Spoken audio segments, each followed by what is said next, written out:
Uncle Dan. Yeah. You know, I like a good meal. Yeah. And I sometimes I may overindulge. I might have too much to eat.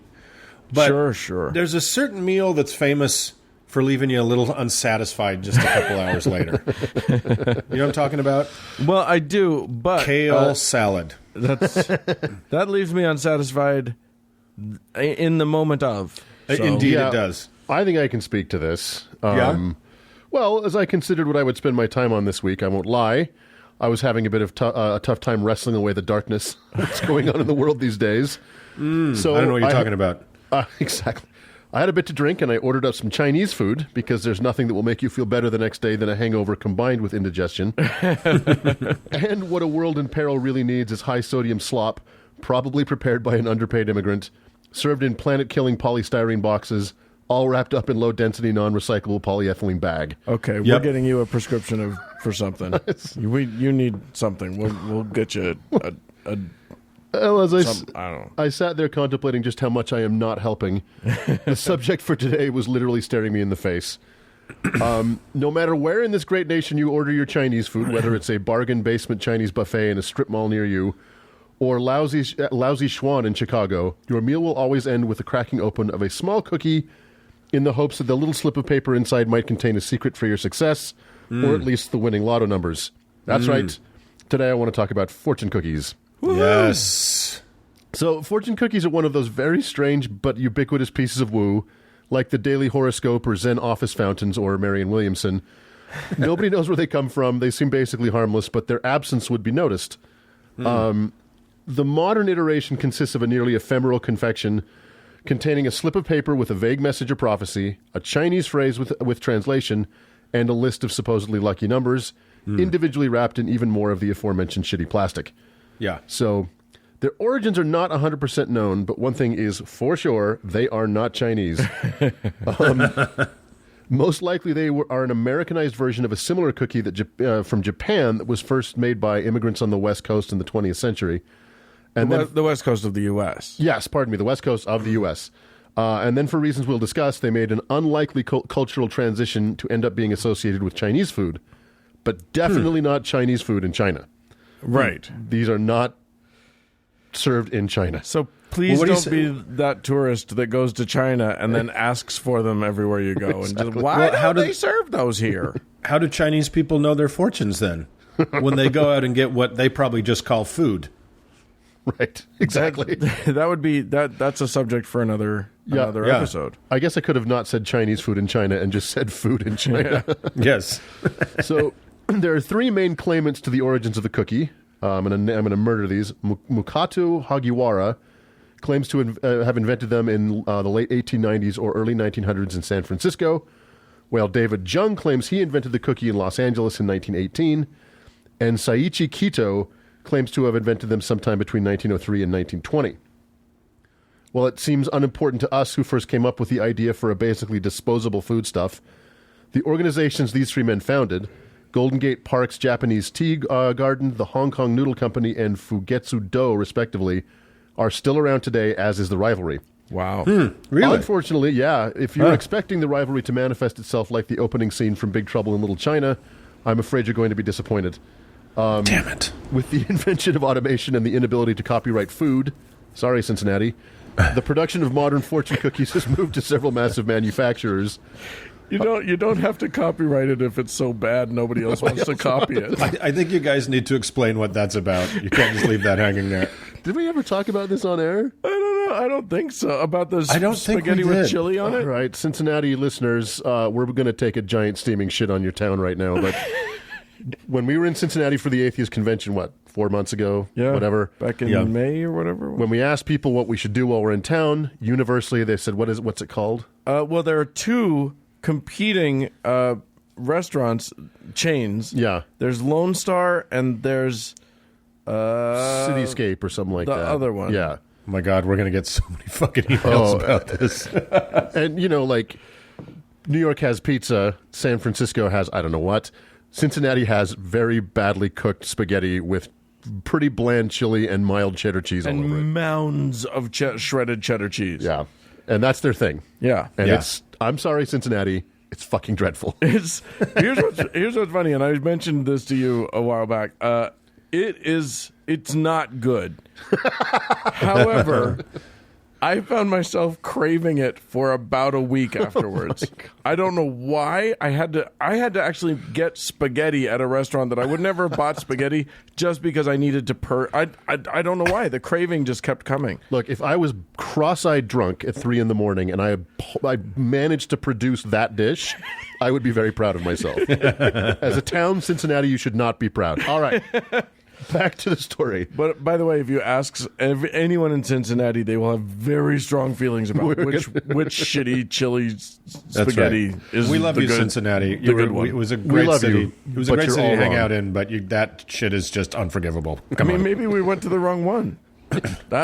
We only went to the one. That's true. Anyway, what the fuck were we talking about? Road trip. Sorry. All right. Yes. Back to the fortune cookies. The biggest production house of fortune cookies is Wonton Food Incorporated, not Wonton, in Brooklyn. It might be wanton. Which produces roughly half of the 3 billion fortune cookies made every year. Wow. They pump out 4.5 million fortune cookies a day.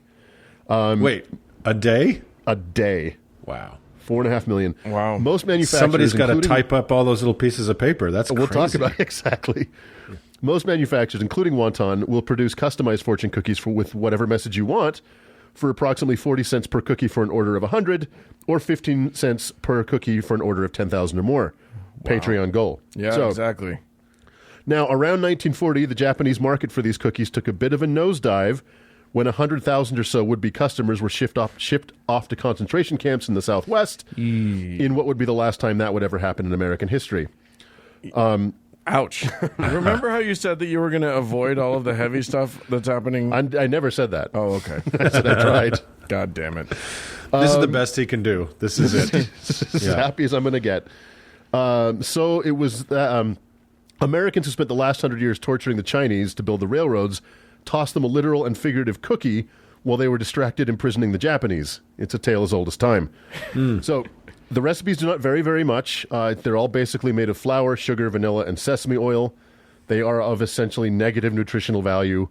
They have like 20 calories, 6 grams of carbohydrates, and about 3 grams of sugar each. Why are you trying to shit on everybody's happy experience? So they're basically the food version of Lil Nas X's Old Town Road with Billy Ray Cyrus. There's a lot of confusing cultural appropriation going on. There's not a lot of substance. Everybody loves it, but nobody's sure why. And it can really only happen in America. So let's talk about the fortune part of the fortune cookie. The original version of this cookie was and still is made in parts of Japan, complete with a random fortune called an omikuji. However, these cookies moved into mass production in America. Writers were and are employed to write a sufficient number of random, non-threatening, and vaguely Confucius-y sounding thoughts. Can I just say it has been a lifelong dream of mine to be a fortune cookie writer? Really? I wouldn't be. They wouldn't hire me because I would want to do like wildly specific and absolute and just like mind-blowingly menacing, like on the nose. Yeah, for things like move to Texas or whatever. Just like anything that's like look to your left. Right, exactly. Well, for 15 cents a cookie, we can make that dream come true. No, I want it to be something that's distributed to people at the restaurants or whatever. Dan wants to try to put that tiny piece of paper in the little typewriter roller thing and get it to line right up. It's tough. It's tough to do 4 million of those a day. It takes skill. It does. I would write things like "Don't buy green bananas." Just leave it at that. Well, it's not a bad career to aspire to because a good fortune cookie writer can pull down 6 figures. Really? Donald Lau, for example, had been the chief fortune writer for Wonton Foods for the past 30 years until he decided to retire in early 2017. Any guesses why he retired? He ran out of magic? Writer's block. So, like any virtuoso whose work spans decades, Lau's work has gone through some different periods. In the early 2000s, for instance... You're making this up. No, I really like his blue period. Exactly. He chose to break from the otherwise inspirational direction his work had taken and went a bit dark, writing fortunes such as, quote, "Perhaps you've been focusing too much on yourself. There may be a crisis looming. Be ready for it. Oh, my God. Your problem just got bigger. Think, what have you done? And, of course, it's over your head now. Time to get professional help." Wow. Wow. First of all, the other complaint that I hear a lot about fortune cookies is that they're never fortunes. Yeah. And they're always platitudes. Right. And there's reasons for that, because if you actually predict something, and you could be potentially held liable for someone doing something wrong. Yeah. So we've talked about the specificity of prophecy being a real problem for prophets on this show. Yeah. So I think the fortune cookie writers have avoided that pitfall. Well, I mean, just think about it, though. If any of us actually bothered to read the fortune in our fortune cookie, if it did contain a message that was both dark and specific, it would freak you out. I mean, it would give us pause, right? Yeah. Which is kind of the weird credence we give these little slips of paper. And I'll venture to guess that I'm not the only one that feels a slight sense of disappointment when I'm confronted with just a generic aphorism rather than, say, the time and date of my death. Yeah. Right. So I will say this. Somebody, who was it? A friend of a friend actually got a fortune and kept it in his wallet her purse for forever. And she showed it to me. And it was a fortune that said, "He loves you as much as he can, but that's not very much." ooh, Wow. I was like, ouch. damn, that is world shaking crazy right there. That was my favorite one. Can I make an admission to you? I have, and I just pulled it out. I have a fortune in my wallet that I have had there for more than 30 years. What? Yep. Wow. And I'm holding it right now. And I got this at dinner the night before I went on to become a double state champion in my chosen sport. Okay. Yeah. And here's what it says. You have an unusual equipment for success. Be sure to use it properly. Whoa. Fortunes are bullshit. Huh? I don't think so. And that sport was highlight. That's right. I was a double state highlight champion in Utah. It's That's crazy. I never very knew that. competitive. Wow. Yeah. There you go. Well, other than that, I think they're essentially harmless. They're like the daily horoscope. They're basically too nebulous to do any damage. However, as Uncle Mark reminded me the other day, they have led directly to one death. In episode 14 of the Twilight Zone reboot back in 1985, That's right, baby. Elliot Gould plays a mean-spirited food critic that pans a new Chinese restaurant. And upon departure, his fortune cookie reads, "You're going to die." He storms out in a huff only to find himself on a never-ending street full of Chinese restaurants and an insatiable hunger that he can't satisfy, no matter how much he eats. The episode ends with him reading another fortune that says, "You're dead," and a shot of his tombstone. Like any of our $10 patrons, his heaven morphed into hell.